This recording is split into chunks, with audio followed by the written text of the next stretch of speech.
Break नंतर आता बातमी आहे जातीला मातीत घालणाऱ्या एका आदर्श गावाची।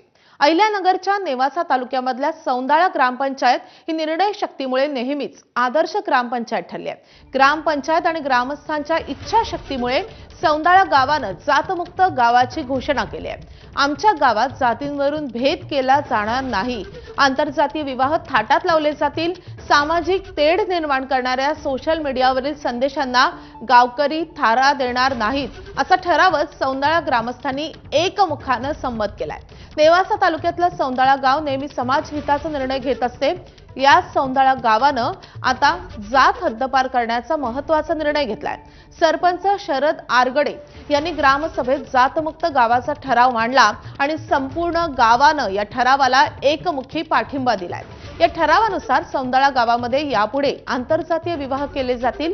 जात, धर्म, पंथ, वंशाच्या आधारे कोणताही भेदभाव केला जाणार नाहीये। गावातील सर्व नागरिक समान असून माझी जात मानव ही भावना स्वीकारण्यात येत आहे। गावातील कुणीही सोशल मीडियावर जातीभेद करणारे मेसेज करणार नाही आणि तसं आढळल्यास ठरावानुसार संबंधितांवर कायदेशीर कारवाई करण्याची तरतूदही यामध्ये करण्यात आली आहे।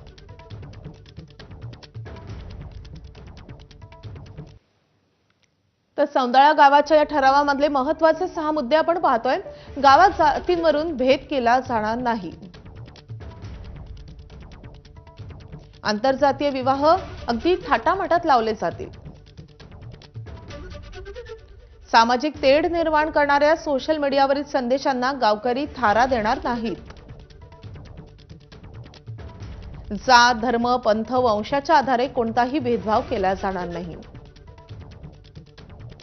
गावातील सर्व नागरिक समान असून माझी जात मानव ही भावना स्वीकारली जाते। तर सोशल मीडियावर जातीभेद करणारे मेसेज आढळल्यास त्या व्यक्तीवर कायदेशीर कारवाई केली जाईल।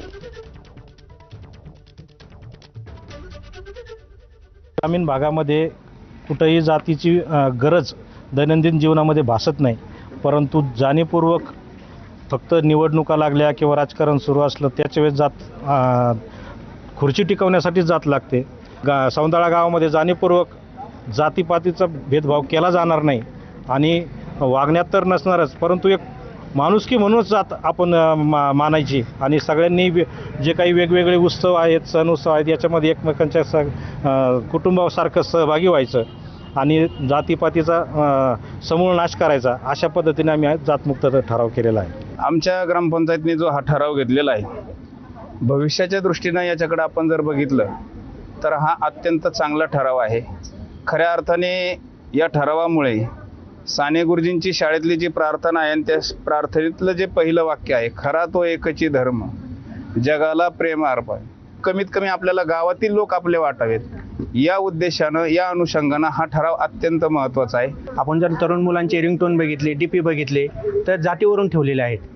कुणी जय भीम म्हणतं, कुणी शिवाजी महाराज म्हणतं। हे जे महापुरुष आहे ते आपण जातीमध्ये वाटून घेतलेले आहेत। जयंत्या पुण्यतिथ्या जे त्या जातीने साजऱ्या करायच्या का, त्यांचे काम बाकीच्या समाजासाठी नाही आहे का? पण आजकालच्या राजकारण्यांनी ती गोष्ट ती तरुणांच्या मनामध्ये पूर्णपणे बिंबवलेली आहे। हे कुठेतरी खोडलं गेलं पाहिजे, मोडलं गेलं पाहिजे, म्हणून आमच्या गावाने हा जातमुक्त गावचा ठराव घेतलेला आहे। जातीपात नष्ट जर झालं तरच खऱ्या अर्थाने सर्वांना शांतता प्राप्त होणार आहे, सामाजिक ऐक्य निर्माण होणार आहे, खरी बंधुता निर्माण होणार आहे, सहिष्णुता निर्माण होणार आहे आणि एकमेकावरची प्रीती निर्माण होणार आहे आणि त्यातूनच खऱ्या अर्थाने सर्वांगीण विकास होईल असं मला वाटतं।